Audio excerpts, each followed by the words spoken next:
Mawana moto oyo atelaka moto mawana oyo ateki lika na ye pa na moto kasi sengo na oyo atelaka Yesu Kristo libanga na talo pambate ba bonso batelaka motema bayokisa makasoni soki mokete na bino banso ba bozui libakwa kolanda basango ba Kristo mokolo mwa lelo to tombe na bino banso bolandi malamu. Donc la connaissance.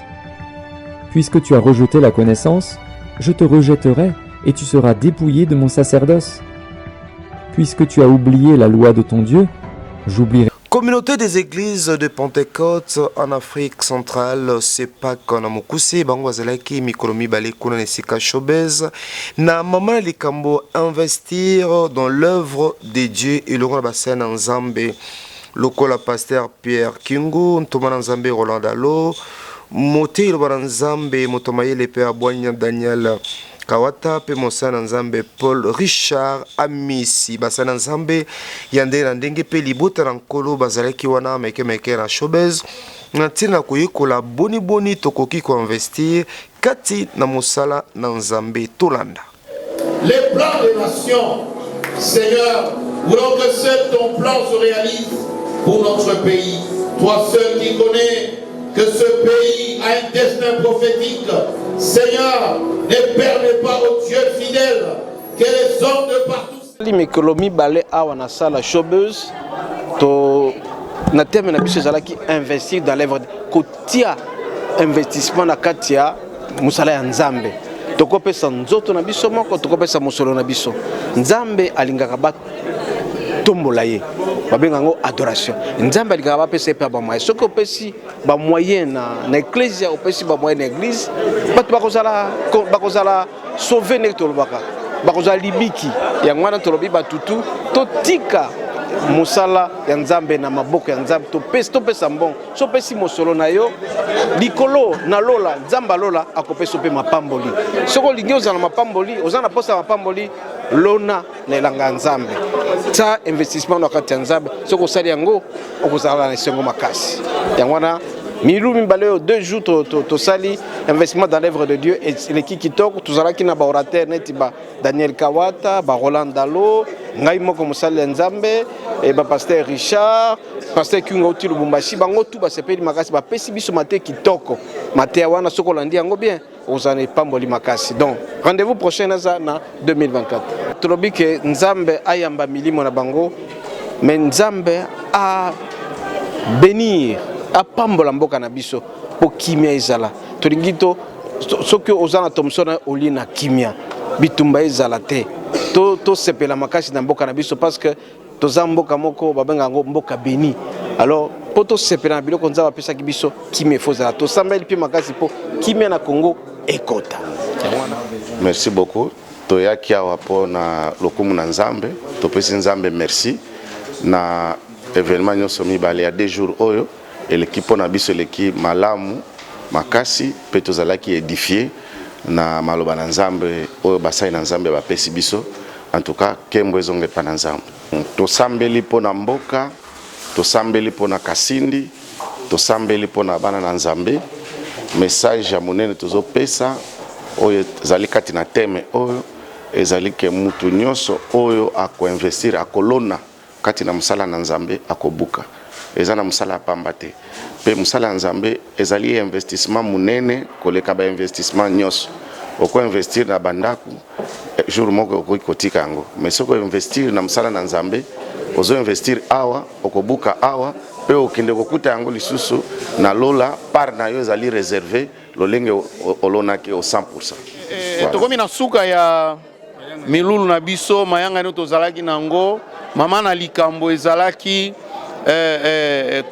komi pesa tokolo bandengwana na mosala ya Nzambe komi pesa ngo ekoki kozala ya mbongo ekoki kozala ya mutuye moko ekoki kozala ya temps azali ko pesa pona mosala ya Nzambe tolobi Nzambe azwa lukumu pamba te mikolo mibale oyo na isika oyo na showbiz eleki kitoko eleki malamu Nzambe apamboli biso pe eloko ya mutuya toyoki liloba oyo ekoki kobongola bomoi na biso tolobi Nzambe aza malamu pamba te tomoni ke bato ebele bazozwa mbongo bato ebele tango bazwi mbo bazobosana ke nyonso eutaka Nzambe nzambe nde apambolaka nzambe nde atombolaka kasi komona bato bazwi mbongo bakomi kotia yango na babiloko oyo ezangi ntina oyo ekoki kopesa nzambe lokumu te nde tolingaki to renforcer libota na nzambe na koyebisa bango ete nyonso eutaka nzambe mpe nyonso tokozongiselaka nzambe pamba te bozwi nyonso toza nango ekokende na biso te oyo ekokende na biso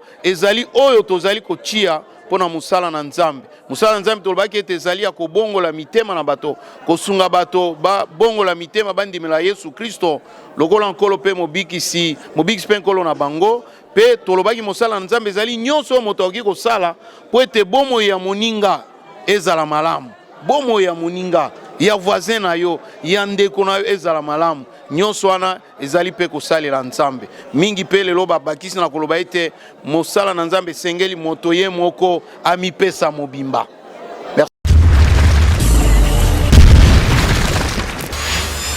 Bandeko aseka na bokambami ya episkopo Pascal Mukuna bango bazalaki bongo na tempelo na bango ya aseka bandal nantina na kokula elamu ya solo penza wanezali etinda oyo nkolo na biso Yesu Kristo atikelaki biso pe bakete tosalaka bongo pona kokanisa liwa pe sekwa na ye ya solo penza yango elekaki malamu ntina nango nini epe pona ni tosengeli kosala yango tolanda. Pendant qu'il mangeait la Pâque, on a vu Jésus s'élever et il est sur une nouvelle chose. Il prend le pain, il prie, il rompt, il leur donne. Manger, ça c'est mon corps. Ils se sont regardés. Mais ça a changé? Oui. Oui. Il prend le vin. Il le sanctifie. Buvez. Ça c'est mon sang. Ils ont bu. En ce temps-là, on avait appelé la Pâque. Maintenant, on l'appelle Sainte Seine. Ce que nous mangeons, c'est la Sainte Seine. Quand tu passes à cette table ici, tu prends le pain. Il a dit, Bolia, c'est mon corps. Et sans Zotonanga, tu participes à la bénédiction dont parle la Bible. Il a dit restez faire comme ça pour commémorer ma mort. Comme j'étais mort pour vous. En même temps, la délivrance opère. Amen. C'est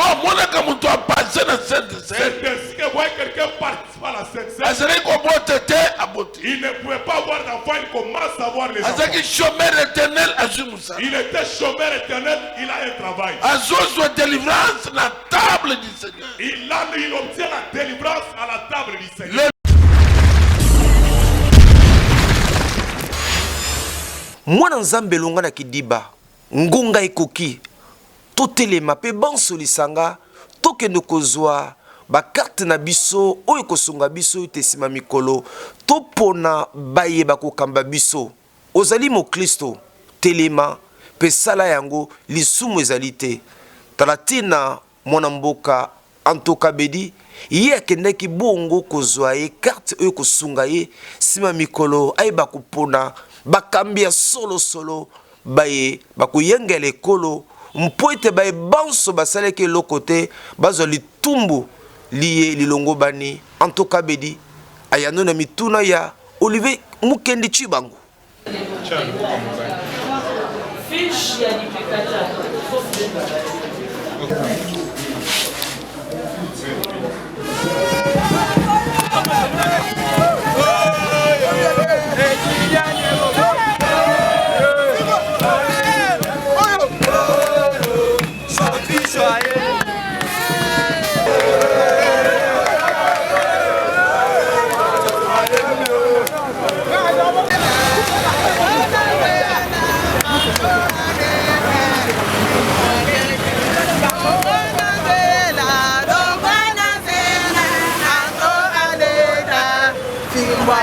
en tant que peuple congolais pour remplir droit civique en tant que congolaise.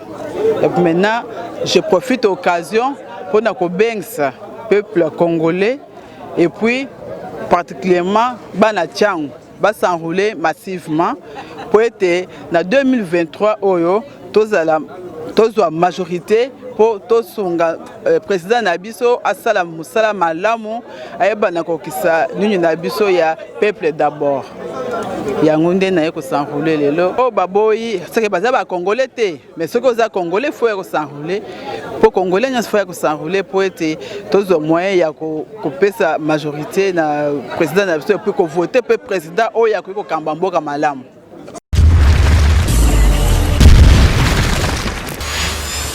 Na etonga na Nzambe les ambassadeurs pour Christ apese na mokuse na bokambami yambo sakolo na nkolo Gary Kenge bango pe basakaraki mokolo malomingo na ntina na kopambola Nzambe na bomo Nzambe o asungi biso kokota mvula ya sikata na ntina ena mosakolo na nkolo Gary Kenge abaki bongo penza ko beta sete na malakisi na ye na mama likambo comment posséder son héritage tolanda boni abaki bongo ko sembo savoir contracter une alliance avec Dieu. Dieu les a fait traîner là pour qu'ils puissent contracter une alliance avec lui. La terre que Dieu leur avait promise était une terre où coulait le lait et le miel. Un bon pays, un pays où il fait bon vivre. Mais regarde. Etonga na Nzambe maison de Bobi na bokambami ya Mosai na Nzambe Roger Botumba bango babaki bongo kosepela mibuzomi ya lisanga lia bango ya solo penza ezalaki mokolo monene pona bana na Nzambe ya etonga maison de Bobi ya kopambo na Nzambe na bolamu nyonso oyo asaleli bango na mibuzomi wana boyo baete loboko na Nzambe emonisamaki mokolo na mokolo ebele na bato bakabaki bomoi na bango epana kolo pe belela bato ba mona loboko na nguya na tata lokolo ezaki nteke kolia komela pe loyembo ezanga kite tolanda boni milulu yango elekaki.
Nakomona makambo Nzambe asaleli biso pendant 10 ans. Donc même ngamo kutu nazoko ko expliquer likambo ngo te. Natondisa mikana esengo na nyonso Nzambe asaleli biso pendant 10 ans. Voilà la chose on a kolobaka yango. Na maison de brebis pendant 10 ans makambo yo maison de brebis sali et sauver ba amebele.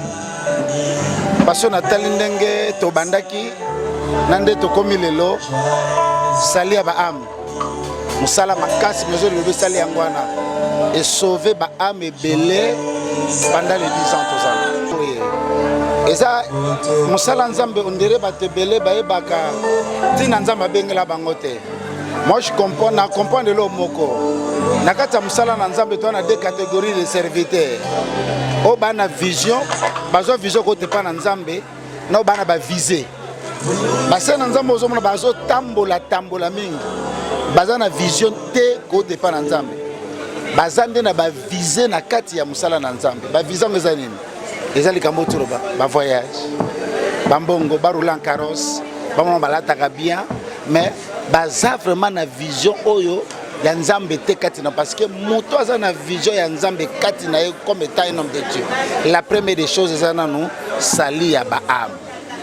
To bengami basai na nzambe pona ko sauver ba âme ya nkolo. Naza pasteur te pona ba voyage, pona kolata pona ba jipi to banini mais naza pasteur pona lobiko ya ba âme premièrement. Voyage et bakisani na ministère to lengo la kanini. Moi qui vous parle, j'ai fait 10 ans avant d'aller dans cette église. Sur les 10 ans, on a totalisé, on a 4 églises. 4 églises. Nabimana noté, ceux qui voyagent dans la salle, il y a 4 jours dans Congo Brazzaville. Et dans Zonga, tous les 10 ans, on a 4 églises. On a fruit, il y a patience, il y a moussala dans la salle. Le voyage ne fait pas l'homme. Il y a 10 ans, partenaire à Liboso, partenaire nanga ya liboso na kati ya 10 ans na Yesu Masia yemoko molimo mosanto et après journal télévisé chrétienne premier partenaire à part Jésus na molimo mosanto JTC yango pesali ke maison de brebis et bana et benda bandimi mususu même ya libanda premier partenaire ya maison de brebis c'est JTC, Journal Télévisé Chrétienne. Merci. National merci. Napesi merci na Nzambe pour na 10 ans oyo. Na lobaki on a discours na ngai eza combat moko oyo et bandaki le 13 janvier, le 15 janvier pardon 2013. Lelo tokokisi 10 ans na Angola Nzambe be pression na ngai eza malamu po tomoni musala ndenge bandaki. Et ndenge nzambe azomema biso vraiment na pamboli nzambe mpo nango et lelo ezali mokolo esengo mokolo ya feti na lingi kaka naloba esu merci mpo maloba ezozanga me natali kaka monene na nzambe totomboli ye nalobaki na suka discours eza nouveau départ donc tobandi eloko ya sika 10 ans oyo et bandisi biso sous le roi Sika, au tambola nango dans les 10 ans qui arrivent. Merci beaucoup, papa.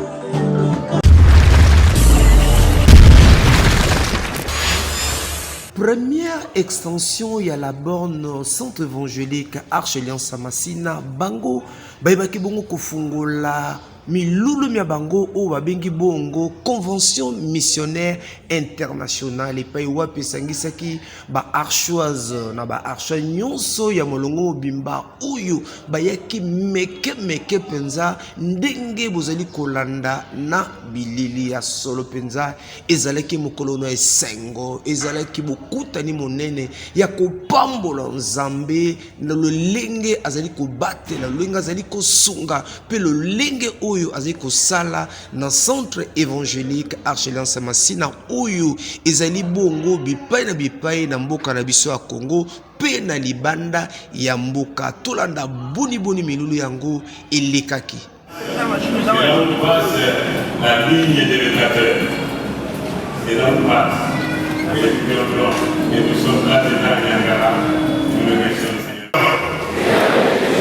Nous avons amené des fils de l'âge. Des fils de l'âge qui ont l'intelligence des temps pour savoir, pour discerner ce qu'ils devaient faire, ce que nous devions faire. Kaka ndenge toyebisaki bino bandeko ya centre évangélique Arche-Alliance Masina bango bafungola kibongo convention missionnaire internationale tolanda sikawa boni basai na nzambe moko sima na moninga babaki bongo kopesa biso makanisi mabango na oyo etali milulu miango c'est avec crainte et tremblement parce que pour un message ya ko discerner temps ezali pour ngai poids ya makasi y a de cela il y a de cela à peu près plus de 10 ans le fardeau en ezali pa ngai pour na likambo temps oyebi biso tozosala tosalela kango selon mais ekomaki ntango ya etikala mpo na biso moko te tobimisa yango mpo ete bana oyo toza kokamba bandeko tozosala na bango bayoka yango kesengeli na biso kotambola lokola bato nyonso te kesengeli na biso koyeba ntango mpe toyeba eloko nini tokoki kosala na ntango parce que likambo na likambo ezalaka na ntango na yango ezalaka ntango ya kolala ntango ya kolamuka ntango ya nini mais ntango oyo ezali oyo bana badiscernaki babi ntango oyo ezali ntango nzambe alobaka mpo David arégné. Alors soki biso totomboli Yesu te nani akotombola Yesu na mokili oyo soki biso tonetoli Yesu te soki toannonce bonne nouvelle te nani akoannonce yango. Voilà pourquoi tokutanaki me mpo na ngai bon ezali fardeau yango nauti kodécharge yango mais fardeau etikali kaka eza vision eza vision eza soki moto aza na vision il faut aza na fardeau mpe il faut passer en action autoti kopasser après vision tozalaki na yango na fardeau topasser en action mpo totransmettre pa na bato nyonso. Na réunion ya lelo na retenir eloko moko ya motuya ezali temps koyeba kodiscerner temps mpe koyeba nini tokosala na temps touti kodiscerner parce que eloko moko ya makasi alobi nous avons l'habitude de faire tout le temps la même chose et sengeli à un moment comme celui-ci que nous puissions réfléchir, tiens, on a toujours l'habitude de faire la même chose eloko nini toko changer direction nini nzamba kopesa biso à travers Milulu Oyo, je pense que Dieu va nous aider. Malaxi ya lelo motei mosali na nzambe ayebisi biso ete biso to discerner tango et puis bana Isaacar bayebaka tango. Nous sommes des êtres mis à part. Nous n'allons pas suivre les choses de ce monde. Nous savons que notre Dieu a ses principes, ses commandements, ses préceptes que nous devons suivre, ses lois aussi. Et c'est ainsi, les serviteurs de Dieu, le pasteur Sembelo Yela, pasteur titulaire de l'Arche, nous a boyeba ete mayangani yango ekosila mokolo ya lomingo ya poso oyo na bino bonso totombeli bino boye malamu na convention missionnaire internationale.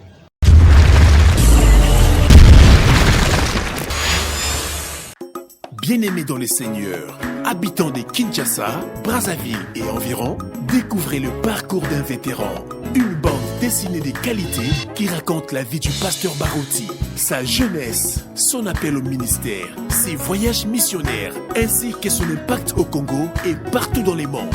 Dessiné par l'artiste international Jérémy Tingui.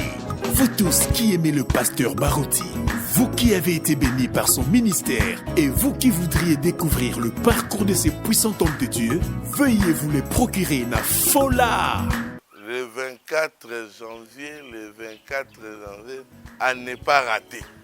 Là, mon cours passé, bah, tu as la fête. Dans des livres, né en gros. Et comme ça, la piouana. Livre qui est tout la qualité. Hein? 5 000.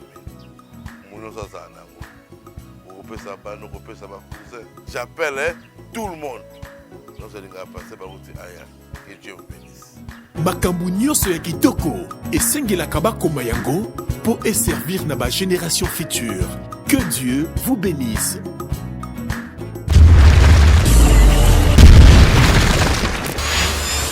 Olivier Mukende Chibango ndenge pesinga libaku ya koleka na journal télévisé chrétien JTC ozali kokamba bravo de Olivier pour na msamu nozo sala de Olivier Mukendi nazo répondre na question on a pas sepé na motema de Max en doya kozala enseignant azali journaliste, assez spécialisé dans le domaine de l'église, azali pe assistant social formé pe qualifié. Côté anabis ezali mabete. Bible zo senga biso na occasion nyonso. To prêcher évangile. Mais loko zo salanga pasi pe mawa mikolo romona. Eza basali oyo bakoti ba wenze, bakoti na balabala na bano tozo benga ba orphelin. Bani tike ndenge ba benga bango. Salisa mo ni tike. Aliaka na 500 francs. Aliaka na 1000 francs congolais. Mikolo ba comme l'évangile ya sunga mo ni tike azonga na classe. Na 1000 francs congolais na kuzonga na classe. Et Kinshasa mobimba na ba place publique nyonso to ndeko Olivier. Même si na nga kolobela ngo mingi te nde na lobaki Olivier muke nazala assistant social na tengi na Institut national du travail social INT son sigle et na yekoli ba phénomènes sociaux na yekoli makambo etali les enfants en situation difficile. Personnellement comme assistant social pe moi na Nzambe nazo sepela nezaleli ya bandeko na biso te bazwi bana kotambwisa bango na Kinshasa mobimba komemesa bango bakitunga pona kosenga mbongo. Olivier, image nini tozotika epa ya bana wana yo yebibi nga par la grâce de Dieu nazo kamba orphelinat monena kombo ya partage ton pain avec celui qui a faim ou ezana monga fula. Nous avons des enfants que Dieu nous a donnés. Maintenant 15 jours au tika la komonanga kotambwisa bana Kinshasa mobimba. Toko kota na bis na photo ya bana pona kosenga ezo sala pasi. Imagine tozo tika epa ya bana wana. Kote ezali mabete. Mais kotambwisa ka bana ya kosengela ka bana mbongo. Orphelin liaka na 1000 francs. Zongi orphelin classe na 1000 francs congolais. Mais non. Et comme le la COP, et comme le la business, et ça malamuté. C'est Dieu qui nous a appelés fidèles. Ngana vana kana phénomène ka mutakoti. Na koti kila bana bakaye. Na ko pesa songolo pakala. Na lika kana médiaté. Na lika kana mawendete. Na ko kipe ko tambisa bana te. Mais bien aimé dans le Seigneur. Bino ba ubozai ko exposer bana. Botika ezali malamuté. C'est une mauvaise image. C'est vrai, pour diverses raisons. Bana wana va se retrouver dans ma boko na biso. Mais ils ont un papa. Ils ont leur Dieu. Et biso, le kola ba encadrer na bango. Biso ba autorisé ko accompagner bango. To komi ba boti na bango. Nina tuna bino motuno Olivier pona ko silisa. Bino bo tambola na bana. Bino ba bo koti ba wende Kinshasa mobimba pona ko sengela bana wana mbongo. Bokoki kosala ngo pe pona bana na bino tika ete Nzamba pambola bino.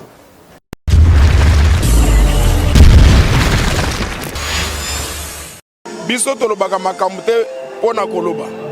Biso tozali koloba makambo o Nzamba ke koyebisa biso.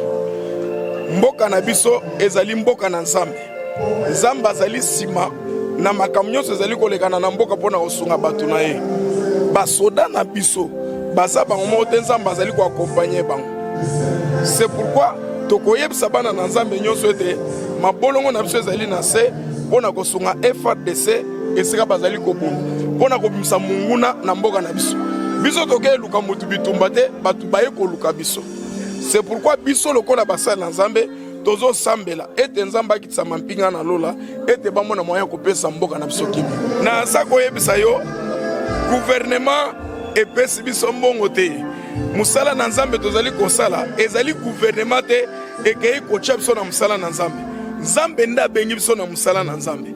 Tozolo ba makambo Nzamba yebisi biso. Ndeko na ngai naza koyebiso na se na mokili oyo eza na mutu te azali bon père lokola Nzamba azate.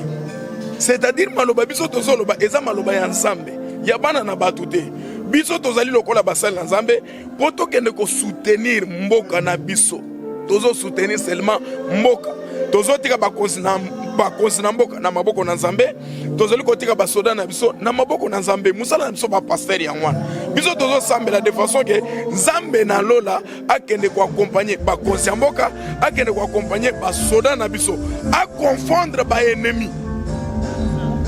puisque kati na biso eza pe na ba ennemi il faut nzambe tozali ko sambela prière na biso ezali nzamba confondre ba ennemi ya Congo ba ennemi ya FARDC nzamba confondre ba bozalaki ebele ya kolanda basanga ba Kristo mokolo mwa lelo tika ete nkolo apambola bino mpe azali yano na mikumba mya bino bolembete basolisanga miso na biso